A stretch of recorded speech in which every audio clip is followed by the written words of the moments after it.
시인 중에 신동엽이라고 하는 시인이 있습니다. 이 시인의 대표적인 시라고 한다면 껍데기는 가라라고 하는 시입니다. 1950년대 60년대 우리나라의 현실 또 4.19 이런 것들을 경험하면서 우리나라의 본질적인 것들을 우리나라가 추구해야 되지 않겠는가라고 하는 그런 내용들을 시로 표현했는데요. 그 내용을 보면 잠깐 소개해드리면 이렇습니다. 껍데기는 가라. 사월도 알맹이만 남고 껍데기는 가라. 껍데기는 가라. 동학년 곰나루에 그 아우성만 살고 껍데기는 가라. 계속해서 이 껍데기는 가라. 껍데기는 가라. 그렇게 말해요. 제일 마지막 견해는 이렇게 말합니다. 껍데기는 가라. 한라에서 백두까지 향그러운 흙가슴만 남고 그 모든 쇠붙이는 가라. 이렇게 시로 노래하고 있습니다. 여러분, 껍데기는 본질이 아니죠. 껍데기를 알맹이와 바꾼다고 하는 것은 그건 잘못된 일입니다. 이 알맹이, 껍데기가 아닌 알맹이는 본질이죠. 본질이고 핵심을 이야기합니다. 공부도 그냥 오랜 시간 동안 그냥 이렇게 앉아 있는다고 공부가 되는 게 아니죠. 잘 핵심을 파악을 해야 됩니다. 핵심을 파악해서 그 핵심을 전곡을 찔렀을 때 공부가 잘 되는 것이죠. 성적이 잘 나옵니다. 저는 저희 집사람하고 같이 공부를 해봤지 않습니까? 제가 특성을 딱 파악을 했습니다. 보니까 이 사람 만나러 가려면 도서관에 가면 돼요. 도서관에서 그냥 막 의자가 닳도록 도서관에 앉아있는 스타일이에요. 보니까 제가 연애하면서 학교에서 같은 수업도 받아봤는데요. 교수님들이 침이 막 튀기는데 그 밑에 앉아가지고 토시 하나까지 다 적더라고요. 그리고 시험 기간이 되면 그걸 다 외우려고 그러면 다 외우려고. 저는 성향이 반대입니다. 저는 앉아있지 않습니다.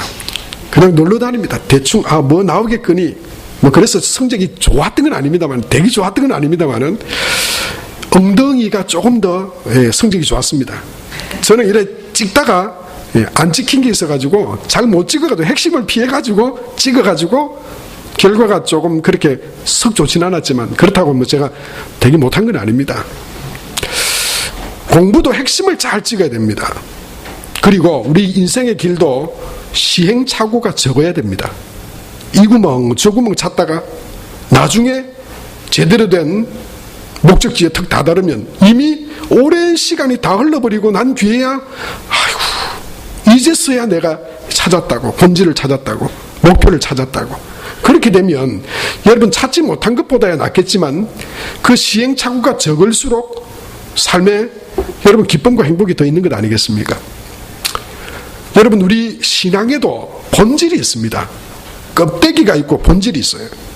신앙생활도 힘있고 능력있고 정말 기쁨이 있는 신앙생활을 하려면요, 본질이 뭔지를 잘 파악을 해야 합니다. 그리고 그걸 붙들고, 그 본질을 딱 붙들고, 그 본질을 붙들고 믿음의 생활을 해갈 때 거기에 성경의 약속의 기쁨과 또 은혜와 복이 있는 것이죠. 오늘 우리가 성경에 보면 이 예수님께서 예루살렘으로 그 공생의 기간, 이제 마지막 예루살렘으로 올라가셨어요.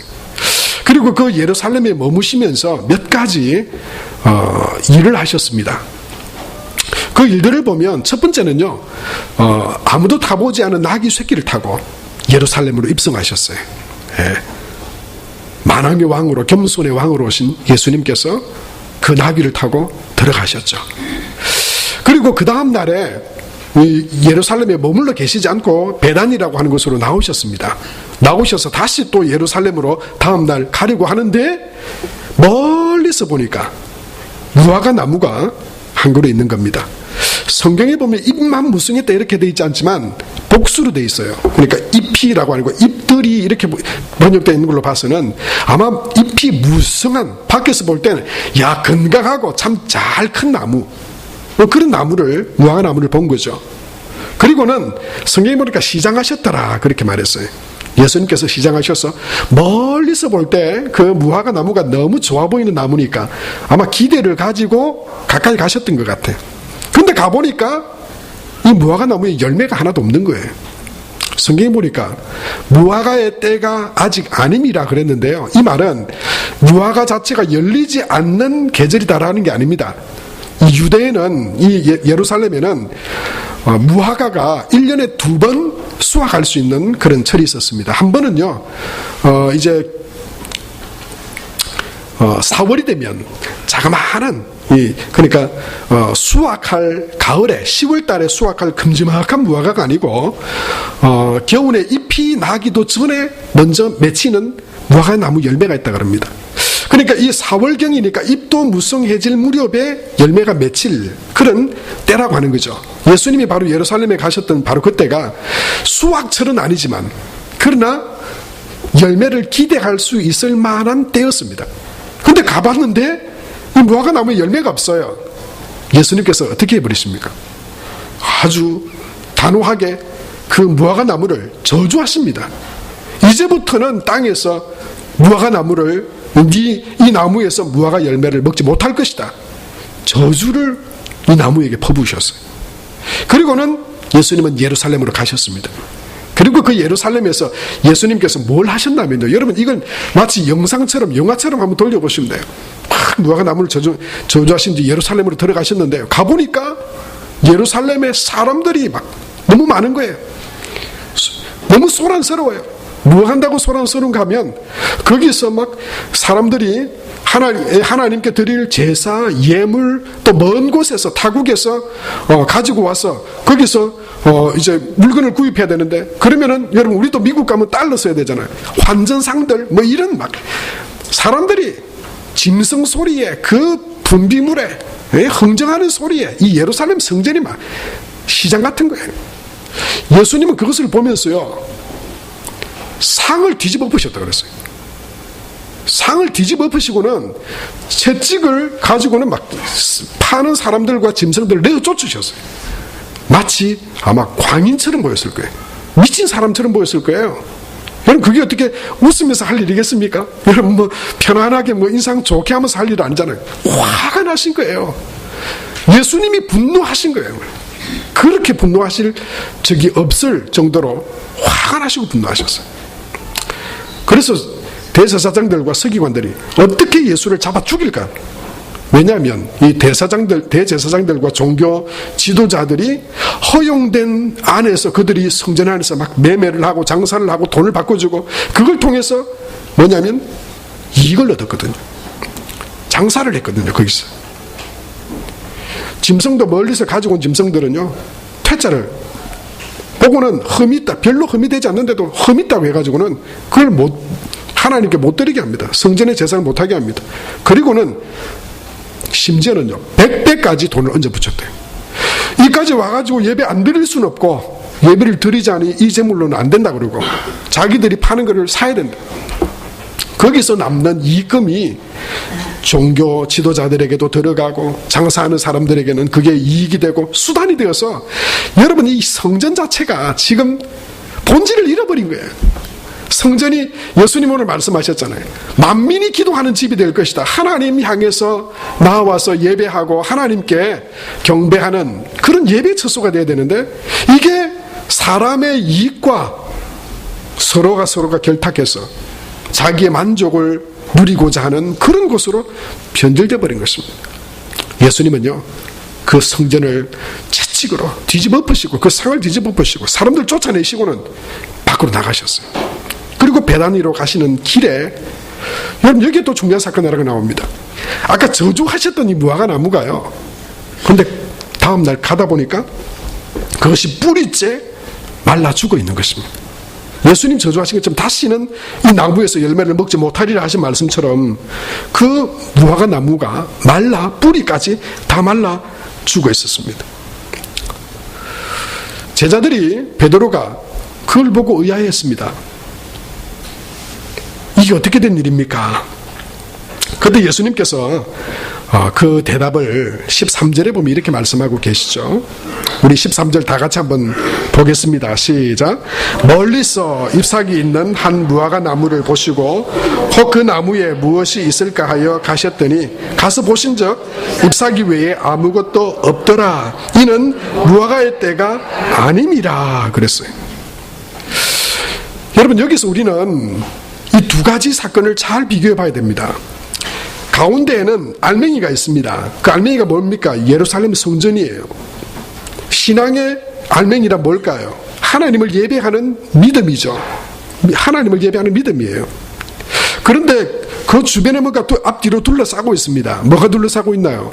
무화과 나무 이야기가 둘러싸고 있어요.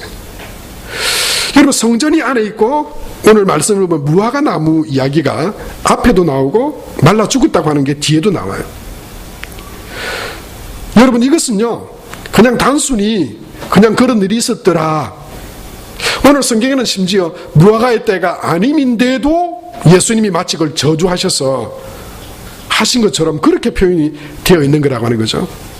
여러분, 여기서는 이 예수님께서 이 무화과 나무와 성전을 통해서 성전의 본질이 뭐냐, 그 성전의 본질을 제대로 붙들지 못했을 때 그것은 더 이상 성전이 아니다. 마찬가지로 오늘 이 말씀을 통해서 하나님께서 우리에게 말씀하시고자 하는 바도 그와 같은 것입니다. 우리가 신앙은 가지고 있다 그래요. 외형적으로 성전이 아름답게, 또 그 안에 분명히 제사 행위도 그 안에 있었습니다. 하지만 예수님은 그 안에 이루어지고 있는 모든 일들이 하나님을 향한 믿음과 경외감으로 드리는 예배가 아니라 본질을 잃어버리고 외형만 갖춘 겉모습만 성전인 그런 성전을 예수님은 뒤집어 엎어버렸었어요. 그리고 여러분, 그 이야기 앞과 뒤에 열매가 없는 무화과 나무를 예수님이 저주하셔서 말려 죽여버리셨어요. 지금 이걸 통해서 우리에게 하나님께서, 예수님께서 하고자 하는 말씀이 뭐겠습니까? 저와 여러분도 하나님 앞에 성령이 거하시는 성전, 하나님의 성전이 된 존재로서 우리가 살아간다 말합니다. 그래서 우리가 믿음을 가지고 하나님을 예배한다고 말합니다. 믿음으로 산다고 말합니다. 그런데 우리의 믿음이, 저와 여러분 안에 있는 하나님의 성전인 저와 여러분이 정말 하나님을 본질적으로 하나님을 믿는 믿음 안에서 그 본질을 붙들고 살아가고 있는 믿음인가라고 하는 거예요. 외형만 예배하는 자, 교회 다니는 사람, 하나님 믿는다 말하는 그런 말로만 믿는다 하지만 신앙의 어떤 본질적인 열매들을 맺어가는 참된 믿음인가?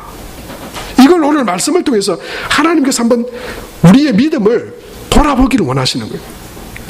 여러분, 만약에 그렇지 못하다면 우리가 믿음은 있는 것 같다고 여기고 또 예루살렘 성전도 분명히 성전이었지만 예수님은 그것을 성전으로 인정하지 않으셨어요. 왜냐하면 껍데기만 있었기 때문에, 본질이 없었기 때문에. 아마 예수님, 저와 여러분 한 사람의 믿음도 마찬가지로 그와 같을 거예요.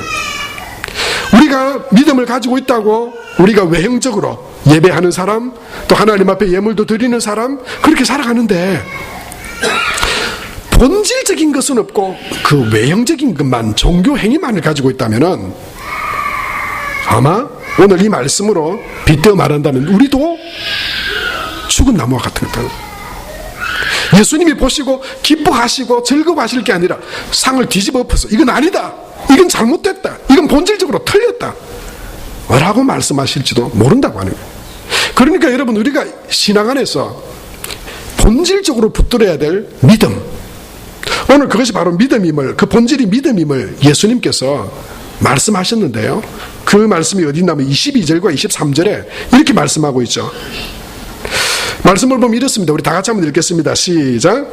예수께서 그들에게 대답하여 이르시되 하나님을 믿어라. 내가 진실로 너희에게 이르노니 누구든지 이 산들어 덜리어 바다에 던져지라 하며 그 말하는 것이 이루어질 줄 믿고 마음에 의심하지 아니하면 그대로 되리라. 아니, 어떻게 해서 그렇게 됐습니까? 어떻게 해서 이 무화과가 말랐습니까? 그랬으면 예수님께서 이렇게 말씀하셔야 되잖아요. 무화과나무 이거 내가 배고파서 찾았는데 지금 수확철은 아니지만 그래도 조그마한 열매들은 있어야 되는데 하나도 없지 않냐.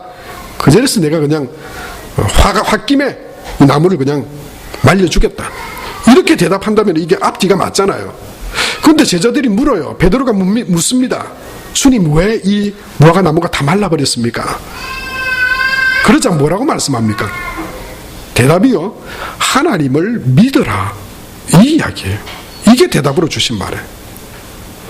다른 말로 한 표현하면요, 왜 그 무화과나무를 분명히 내가 열매 없는 무화과나무를 저주해서 죽었지. 방금 예루살렘 너희들 성전을 봤지. 거기 하나님을 향한 믿음이 있다고 하고 외형은 있고 종교적인 행위는 있는데 본질적인 열매 하나님을 향한 믿음은 없는 껍데기만 존재하는 성전이 되어버리고 말았어. 그래서 내가 그 성전을 뒤집어 엎은 거예요. 열매 없는 무화과 나무를 내가 저주한 것처럼 신앙도 믿음도 똑같다고 하는 거예요. 우리가 외형적이고 종교적인, 여러분 아무리 종교적인 생활을 해도 그 안에 믿음이 없으면 겉만 있는 속이 빈 수박과 같은 존재가 되어버린다. 벌레가 먹어버려서 더 이상 먹을 수 없는 밤과 같이 되어버린다고 해요. 겉은 번지르르 해요. 속이 벌레가 먹었는지 속이 찼는지 비었는지 몰라요. 근데 하나님, 예수님께서 그것을 보신 것입니다. 여러분 그렇습니다. 믿음의 본질, 신앙의 본질, 하나님의 성전의 본질은 바로 하나님을 믿는 믿음입니다. 우리는 믿음으로 구원받고 믿음으로 하나님께 기도하고, 그리고 그 믿음의 기도와 능력으로 우리는 능력 있는 신앙의 삶을 살아갈 수 있습니다. 우리 신앙생활에 있어서 믿음은 본질입니다. 그런데요, 이 믿음에도 여러분 차이가 있습니다. 정말 하나님이 원하시고 기뻐하시는 믿음, 그건 뭔가? 여러분, 우리는 그 믿음에 대해서 다시 한번 생각해 봐야 됩니다. 그냥 나는 예수님을 믿습니다, 그런 고백으로 그냥 살아가는 것 자체가 성경은 그냥 믿음이라고 말하지 않아요. 믿음은, 하나님이 기뻐하시는 우리 신앙의 본질인 믿음은요, 좀 더 구체적이고, 그리고 그것은 좀 더 확실한 믿음으로 하나님께서 우리에게 말씀하세요. 여러분, 그 믿음, 우리가 소유해야 할, 가져야 할 본질적인 믿음, 성경이 말하는 믿음, 그것은 오늘 두 가지 정도로 생각해 보려고 합니다. 히브리서 11장 6절 말씀해 보면 첫 번째는요, 하나님이 계신 것을 믿는 믿음입니다. 하나님이 계신 것을 믿는 믿음. 우리 다 같이 한번 따라해 볼까요? 제목 시작. 하나님이 계신 것을 믿는 믿음. 히브리서 11장 6절 말씀 다 같이 한번 읽읍시다. 시작. 믿음이 없이는 하나님을 기쁘시게 하지 못하나니 하나님께 나아가는 자는 반드시 그가 계신 것과 또한 그가 자기를 찾는 자들에게 상 주시는 이심을 믿어야 할지니라 말씀하셨어요. 여러분, 하나님이 계신 것을 믿는다. 아이고 목사님, 그거 안 믿는 사람이 어디 있습니까? 하나님 계신 거 믿으니까 이렇게 예배 드리러 왔잖아요. 주일날 헌금도 하잖아요. 하나님께 기도도 하잖아요. 여러분, 그런데요, 하나님이 항상 계시다고 하는 것을 믿습니까?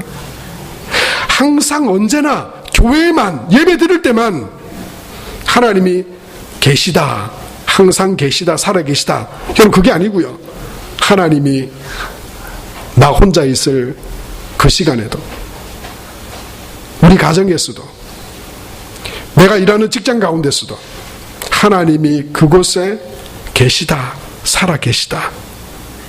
여러분 그렇게 믿으시나요? 여러분, 그것이 바로 우리가 본질적으로 성경이 말하는 믿음입니다. 그냥 예수님 한번 내가 믿습니다 해가지고 여러분 우리가 무슨 티켓 하나 얻어서 천국 가는 티켓 얻은 거 아니에요. 우리가 구원 얻는 믿음은 항상 살아계시는 하나님을 믿는 믿음으로 가는 겁니다. 그래서 저는 여러분, 우리가 믿는 본질적인 그 믿음은 바로 하나님이 계시다라고 하는 믿음인데요, 어디에 언제 계셨습니까? 저는 이렇게 한번 표현해 봤습니다. 하나님은 언제요? 지금. 어디에요? 여기에. 그리고 언제까지요? 영원히. 하나님께서 과거에도 그곳에 살아계신 하나님으로 계셨듯이 지금 여기도 예배 드리는 지금도 뿐만 아니고 우리가 예배를 드리고 이 문 밖을 나가서 오늘 지나게 되는 모든 우리의 삶의 발걸음과 가정과 우리 모든 생활 가운데 하나님이 그곳에 살아계십니다. 여러분, 이것이 하나님께서 하나님을 믿는 우리 믿음의 본질임을 여러분 붙드시게 되기를 바랍니다.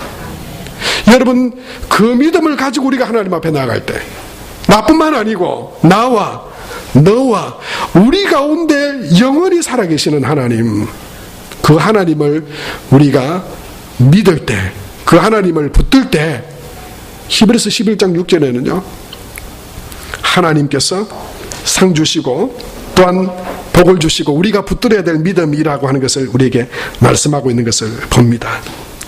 사랑하는 성도 여러분, 하나님이 살아계시다, 이게 의미하는 게 도대체 뭡니까? 하나님이 살아계시다. 이 교회뿐만 아니라 나의 과거에도 지금도 미래에도 영원히 장소를 교회가 아닌 가정도 직장에서도 내가 살아가는 모든 삶에 하나님이 살아계시다. 여러분, 이게 우리가 믿음인데요. 그게 도대체 의미하는 바가 뭡니까? 그건요, 하나님이 나를 보시고 하나님이 나를 아시고 하나님이 내 마음과 생각과 내 모든 삶에 하나님께서 그것들을 살피시고 아시고 그리고 살아계시기에 그 하나님을 의지하고 믿음으로 하나님이 기뻐하시는 일들을 하며 나갈 때 그것이 복이 되고 은혜가 되고 능력이 되고 어떤 가운데서도 우리가 넘어지지 않고 승리하는 믿음의 삶을 살아갈 수 있다고 하는 것이 바로 하나님이 살아계십니다. 어제도 오늘도 내일도 영원히 교회뿐만 아니라 가정에서도 직장에서도 나 홀로 있는 그곳에서도 하나님은 살아계십니다.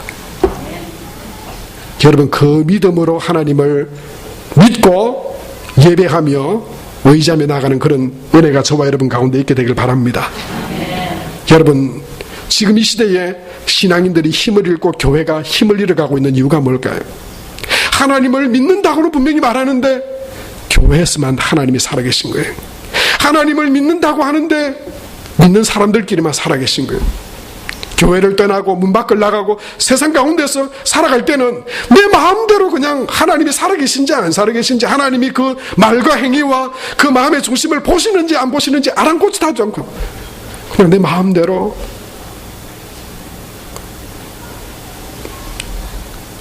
죄를 지어도 거짓을 행해도 악한 일을 해도 마음의 가책과 신앙의 양심조차 찔림받지 않으면서 당당하게 그렇게 세상 가운데 살아가면서 하나님은 살아계십니다, 나는 하나님을 믿습니다, 그건 죽은 나무입니다. 그건 신앙의 본질인 믿음을 붙든 믿음의 삶이 아닙니다. 사랑하는 성도 여러분, 저와 여러분이 이런 고백으로 하나님 앞에 살아갈 수 있게 되길 바랍니다. 우리 같이 한번 검은색을 제가 읽을 테니까 여러분이 밑에 빨간색을 한번 읽어주시겠습니까? 하나님은 살아계십니다. 하나님은 나를 아십니다. 여러분, 이게 정답인 줄로 믿습니다. 하나님 살아계십니다. 어제도 오늘도 영원히 살아계실 것입니다.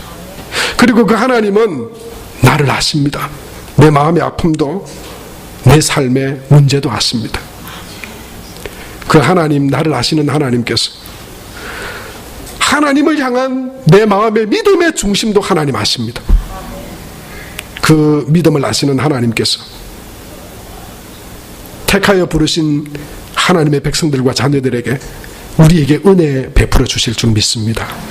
여러분, 그 믿음으로 하나님을 바라보는 저와 여러분 다 될 수 있게 되기 바랍니다. 유명한 부흥사였던 우리 이성복 목사님의 예화를 여러분 한두 번씩 아마 들어보셨을 거예요. 이 목사님은 늘 다니실 때 주먹을 이렇게 늘 쥐고 이렇게 다니셨대. 사람들이 하도 이상했어요. 이 깡패 출신의 주먹질 잘하던 목사님이어가지고, 목사님 그 왜 주먹을 늘 그렇게 쥐고, 별로 보기 안 좋다고 좀 이렇게 힘도 빼고 좀 이렇게 다니시라고. 그래서 이 목사님 뭐라 그러셨어요? 지금 하나님과 손잡고 걷고 있는 거야, 뭐 그러시죠. 참 갖다 붙여도 어떻게 그렇게. 여러분, 그런데요, 하나님과 함께 살아감을 시곡한 거잖아요. 분명히 우리는 하나님이 내 모든 삶 가운데 어제도 오늘도 영원히 함께 계시고 살아계심을 내가 믿습니다 말하면서도 그게 우리 생각만으로 그칠 때가 많아요. 근데 그걸 이 목사님은 시각한 거예요. 그렇지 않다고, 내가 하나님 생각하지 않고 살아계신 하나님과 그냥 전혀 관계없이 살아갈 때가 많았는데 그런 자신을 봤겠죠. 그래서 이게 아닌데, 하나님 나를 보시지 않는 때가 없고 내가 하나님을 떠나 있는 때가 단 한순간도 사실 없는데 내가 하나님을 잊어버리는구나. 그리고는 스스로 그렇게 살아계시고 나와 함께 하시는 하나님을 자신이 붙들기 위해서 그렇게 한 것 아닐까요? 그 생각에 저는 그런 생각을 해봤어요. 야, 성도들과 함께 하나님이 나하고 늘 함께 계심을 뭘로 좀 이렇게 경험할 수 있도록 하면 좋을까? 핸드폰이 퍼뜩 떠올랐어요. 핸드폰. 여러분, 핸드폰 늘 눈만 뜨면 핸드폰 사실 쥐고 살아가잖아요, 우리가. 핸드폰요, 저도 어디 까먹고 하루 이틀 이렇게 만약에 두고 오면 불안합니다. 이게 뭐가 이게 뭐가 없어진 것 같고, 뭐 중요한 전화가 올 때도 없는데, 이 뭐 전화가 왔었으면 어떡하나. 뭐 그런 마음이 들어요. 근데 핸드폰도 여러분, 잘 때는 놔두고 자잖아요. 근데 하나님은 잘 때도 우리하고 함께 계시거든요. 그래서 여러분의 심장을 생각하세요. 여러분 몸속에 뛰는 맥을 생각하세요. 내가 생명이 있고 내 안에 심장이 지금도 내 안에서 이렇게 펌프질하면서 내가 피로 내가 지금도 살아있는데, 내가 살아있는 동안 그리고 영원히 하나님은 살아계신 하나님이시다. 내가 내 안에 내 심장이 뛰고 있는 한, 내가 살아가고 있는 한 하나님은 나를 아시고 나와 함께 하신다. 그래서 내가 그 믿음으로 하나님을 의지하고 바라보면 그 놀라우신 하나님이 그 믿음을 보고 기뻐하시고 그 믿음의 은혜와 능력으로 함께 하신다. 여러분, 그 믿음으로 승리한 히브리 11장의 많은 그 믿음의 선조들처럼 저와 여러분 또한 그런 믿음의 본질인 첫 번째 살아계신 하나님, 항상 계시는 하나님, 그 하나님 붙들고 승리하는 저와 여러분의 삶이 될 수 있게 되길 바랍니다. 여러분, 그런데요, 또 두 번째 살아계신 이 믿음의 본질, 믿음이라고 같은 믿음이 아니에요. 첫 번째로는 계시는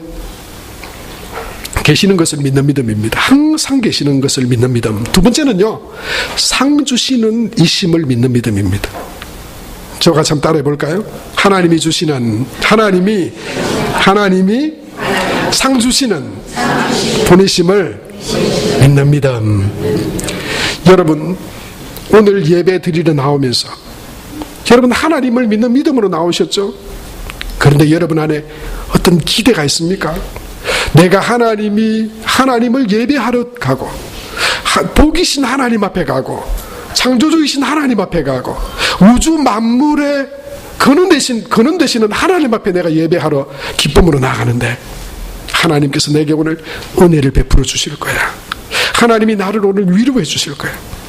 하나님이 내게 은혜를 주셔서 믿음으로 살아가게 하실 거야. 여러분, 어떤 그런 기대와 소망을 가지고 나오셨나요? 믿음은, 하나님을 예배하는 본질적인 믿음은 하나님이 늘 살아계신 것과 또한 그분을 찾는 자들에게 상 주시는 이심을 믿는 믿음이 하나님이 기뻐하시는 믿음이라고 성경이 말씀하고 있습니다. 사랑하는 성도 여러분, 하나님을 예배하며 믿는 믿음 안에서 하나님이 주신 은혜와 상을 기대하는 믿음이 되시기를 축복합니다. 내가 하나님이 기뻐하시는 일을 합니다. 하나님 살아계심을 내가 알기에 내가 하나님을 예배합니다. 하나님이 기뻐하시는 일들을 내가 합니다. 내 헌신을 드립니다. 내 시간도 드립니다. 내 물질도 드립니다. 내 삶을 드립니다. 그래서 하나님이 그것 다 받으시고 하나님 배불리 채우시는 하나님이 아니라 도리어 그것이 우리에게 더 큰 은혜와 복이 되게 하는 더 크고 놀라운 상을 주시는 하나님이심임을 믿으시기 바랍니다. 여러분, 하나님은 우리에게 영생과 구원의 상을 주셨습니다. 하나님을 믿는 믿음으로 나아갈 때 여러분, 우리가 세상의 죄와 저주와 사망 가운데 놓이지 않고 하나님의 천국과 영생과 구원을 넣는 상을 우리에게 주셨습니다. 뿐만 아니고 자기를 찾는 자들에게 말씀하셨어요. 자기를 찾는 자들에게. 여러분, 누가 하나님을 찾습니까? 하나님을 인정하는 사람이 찾죠. 하나님의 살아계심을 인정하는 사람이 찾죠. 교회의 문제뿐만 아니라 우리 가정의 문제뿐만 아니라 우리 자녀들과 내 삶과 생업과 이 나라와 민족의 모든 문제까지 하나님은 살아계셔서 역사하시는 하나님이 심임을 믿는 사람이 그 문제를 가지고 하나님을 찾겠죠. 하나님을 인정하는 사람, 하나님을 찾는 자들에게 상 주시는 이심을 믿어야 할지니라. 사랑하는 성도 여러분, 우리는 하나님 앞에 신앙생활을 합니다. 하나님 앞에 우리의 삶을 보여드리며 하나님과 함께 우리는 살아갑니다. 하나님이 나를 지켜보시고 내 마음을 아시고 나를 보실 때, 그래 내가 너를 기뻐하노라, 내가 너의 믿음을 기뻐하노라. 하나님이 저와 여러분의 믿음을 그렇게 기쁨으로 여기시고 우리에게 그 믿음 안에서 구원과 영생을 주실 뿐만 아니라 자기를 찾는 자들에게 상 주시는 이심을 믿어야 할지니라. 그래서 저는 하나님으로 인하여 드리는 헌신은 반드시 복이 될 줄로 믿습니다. 지난 한 주간 제가 이전에 사역하던 곳에서 어떤 한 목사님이 저한테 전화를 주셨어요. 지금 너무너무 어렵대요. 사역을 오랫동안 했는데 자기가 지금 자리에서 어떻게 어떤 역할을 해야 될지 모르겠다고, 잠이 안 온다고, 밥도 못 먹는다고, 그렇게 힘들어하면서 제가 생각이 나서 전화를 했대요. 같이 일하는 교역자들한테도 오해를 당하고 있고요, 또 섬기는 교회와 또 목사님에게도 지금 어떻게 뭘 선택할 수 없는 그런 참 힘든 상황 가운데 있대. 그래서 제가 막 위로해 줬습니다. 너 잘할 수 있잖아. 목사님 잘할 수 있어요. 힘내세요. 근데 답이 없어요. 이렇게도 하라고 못하겠고 저렇게도 하도 못하겠다. 그래서 제가 정말 하고 싶은 말을 했습니다. 그냥 하나님이 원하시는 일에 목사님 죽으세요. 그렇게 말했어요. 힘들지만 이렇게도 못하겠고 여기 맞추면 여기가 안 되고 여기 맞추면 저기가 안 되는데, 그런데 목사님 정말 하나님께 방향 맞추고 있나요? 하나님이 목사님에게 그런 상황을 줬으면 그 상황에서 하나님께 다 맡겨버리세요. 그리고 하나님, 제가 죽으면 죽겠습니다. 하나님이 인도하시는 대로 하나님 마음에 방향 맞추어서 내가 나가겠습니다. 내 시간을 드리고 내 헌신을 드리고 그것 때문에 내가 누군가로부터 욕을 먹게 되더라도 제가 하나님 믿으니까, 하나님 원하시는 일이 그 방향이라고 생각되니까 제가 거기 나가겠습니다. 그리고 제가 한마디 덧붙였어요. 그 일은 복이 될 것이다. 하나님이 목사님에게 그 일 때문에 하나님이 목사님을 기억하실 것이다. 피해가지도 않고 원하는 방법대로, 세상이 원하는 대로 쫓지도 않고, 힘들고 어려운 상황일지라도 제가 하나님을 신뢰하고 믿기에 순종하며 나갑니다. 그리고 하나님은 그 일을 통해서 하나님의 놀라운 일들을 행하실 것입니다 라고 하는 믿음으로, 어느 아침에도 우리 일부 반주하는 청년이 있어요. 여러분, 일부에 나와서 8시 반에 나와서 반주하는 게 결코 쉽지 않습니다. 힘들게 나온 것 같아요. 제가 사탕 발림으로 한 말이 아니라 정말 믿음으로 그렇게 축복했습니다. 하나님 앞에 그냥 내가 당연히 그냥 있는 상태에서 별 부담 없이 드릴 수 있는 것도 우리가 믿음으로 하나님 앞에 드릴 수 있는 기쁨이겠지만, 그 시간에 일어나서 힘들게 꼭 이건 내가 해야 되나, 나밖에 할 사람 없는가 보다, 그런 마음으로 여러분 하나님 앞에 드리는 시간들은요, 저는 그렇게 생각해요. 하나님께 빚을 지워드리는 거예요. 우리 편안하게 다 신앙생활 할 수 있습니다. 그러나 여러분, 우리가 하나님 살아계심을 믿고 하나님이 상 주신다고 하는 게 도대체 어떤 의미일까요? 하나님 그 믿음에 살아계심을 믿고 그 말씀에 순종하고 하나님이 기뻐하시는 일을 내가 행하려고 하나님 앞에 나아갈 때, 여러분, 그게 하나님을 의지하는 믿음이 되고 순종하는 삶이 되고, 여러분, 그것이 우리 삶의 복이 되고 능력이 되고 하나님의 큰 은혜와 축복으로 우리 삶 가운데 반드시 열매 맺게 해주시고 상 주실 줄 믿습니다. 사랑하는 성도 여러분, 저와 여러분이 그런 믿음으로 나가기 원합니다. 교회를 다니는데 예수님 믿는다 하는데도 이게 믿는 건지 안 믿는 건지, 하나님이 살아계신지 안 계신지, 예배를 통해서 잘 보여지지 않고 세상 가운데서도 이게 믿는 사람인지 안 믿는 사람인지, 하나님이 살아계신지 아닌지 도무지 분간이 되지 않는 삶이 아니라 하나님은 살아계십니다. 예배하는 이 시간에도, 내가 이 교회를 떠나 살아가는 가정에서도, 내 모든 삶 가운데서도 하나님은 살아계십니다. 그곳에서 내가 믿음으로 하나님을 바라보고 순종하며 믿음으로 나아갈 때 하나님께서 영원한 복과 또한 믿음으로 하나님을 구하며 나아가는 그 삶 가운데 채우시는 놀라운 은혜와 축복이 우리 삶 가운데 충만하게 될 줄로 믿습니다. 그 믿음으로 승리하는 저와 여러분 다 되시기를 바랍니다. 하나님 은혜를 감사합니다. 오늘도 거룩한 주일